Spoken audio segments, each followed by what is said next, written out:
সামনে 100 জন ব্যক্তি তলোয়ার চালিয়ে তাকে লড়াই করে পারত না। সেই জাররা যুদ্ধের ময়দানে কাফিরের পক্ষ থেকে এসেছে। তিনার ছেলে আবু ওবেইদা নবীর সাহাবী হয়ে মুসলমানদের পক্ষ থেকে যুদ্ধের ময়দানে গিয়েছে। লড়াই যখন চলতে আছে, হযরতে আবু ওবেইদা রাদিয়াল্লাহু তাআলা আনহু তাকিয়ে দেখছেন, তিনার বাপের সামনে যে সাহাবী যায় সঙ্গে সঙ্গে শহীদ হয়ে যায়। হযরতে আবু ওবেইদা বিন জাররা সহ্য না করতে পেরে নবী মুস্তাফার দিকে দৌড়িয়ে এসেছেন। আসার পর বলছেন, ইয়া রাসূলুল্লাহ, ইয়া হাবিবাল্লাহ, আপনি আমাকে অনুমতি দেন।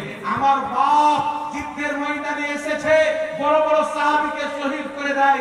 আমার বাপের মোকাবেলা আমি ছাড়া কেউ করতে পারবে না, কারণ আমি তলোয়ার চালাতে শিখেছি, বাবার কাছে শিখেছি। আমি জানি আমার বাপ কেমন করে তলোয়ার চালায়, কেমন করে যুদ্ধ করে, কেমন করে লড়াই করে। ইয়া রাসূলুল্লাহ, আপনি আমাকে অনুমতি দেন, আমি আমার বাপের সাথে লড়াই করতে চাই।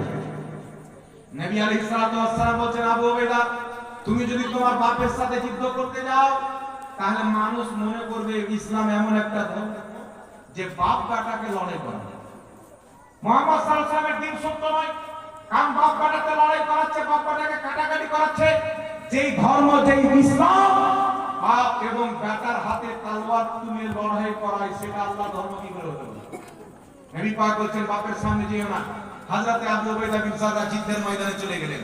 লড়াই করতে আছেন, তাকিয়ে দেখছেন, চেয়ে দেখছেন, তিনার বাপ বড় বড় সাহাবীকে শহীদ করে দেয়। হযরতে আবু ওবেদা সহ্য না করে বাপের সামনে ঝাঁপিয়ে পড়েছেন।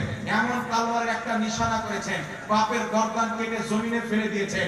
বাপকে কতল করে দেওয়ার পর, বাবাকে হত্যা করে দেওয়ার পর, হযরতে আবু ওবেদা নিজের ঘুটনাকে জমিনে ফেলে চিৎকার মেরে কান্না করতেছেন। সাহাবী জিজ্ঞাসা করছেন, আবু ওবেদা, কেন কান্না করতেছো?